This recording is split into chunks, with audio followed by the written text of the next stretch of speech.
Report is about an alarming trend: rising food prices from grains to cooking oil, the price of basic staples skyrocketing across the globe.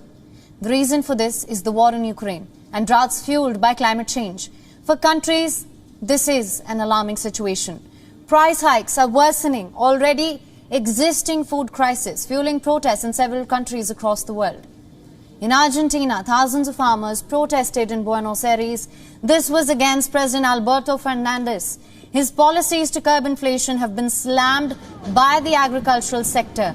In the first 4 months of 2022, prices in Argentina rose to 23%. This includes a 6% jump in April. Things got so bad that people took to the streets. It's called Federal March for Work and Salaries.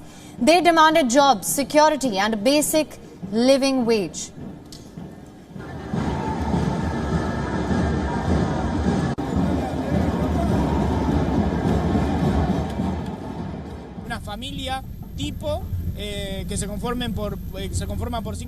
A typical family made up of 5 people must spend around 80,000 pesos to survive. We see that Argentines do not earn that much money. They earn much less. So we are at a time in which the population is living below the poverty line, and many residents in Buenos Aires and the rest of the provinces are poor. This national march is to speak out on this. Son pobres. Entonces, bueno, esta marcha federal un poco viene a mostrar esto.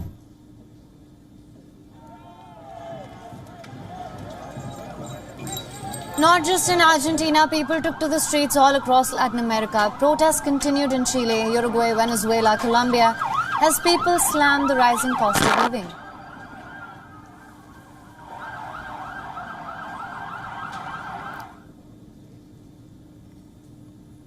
In Greece, thousands took to the streets. Their complaint, same: a surge in energy and food prices. Greece's annual consumer inflation accelerated to 8.9% in March, hitting its highest level in over 27 years.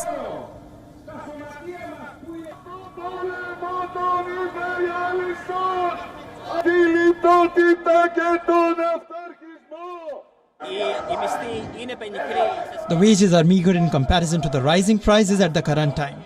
The people are exhausted. There is a serious problem here, and this crisis is bringing Greek society to its knees.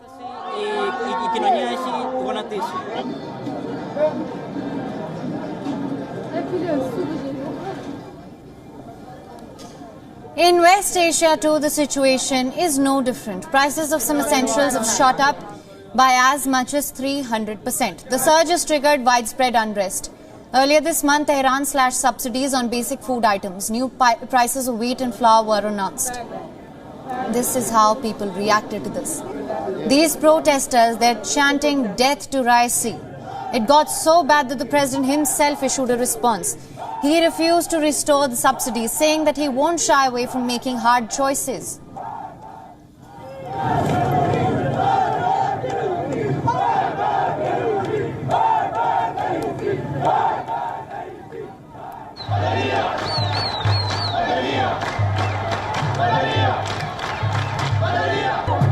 In Sudan, protests escalated into violence. A protester was shot and killed in the Sudanese city of Madani as demonstrators marched across the country to protest a military coup.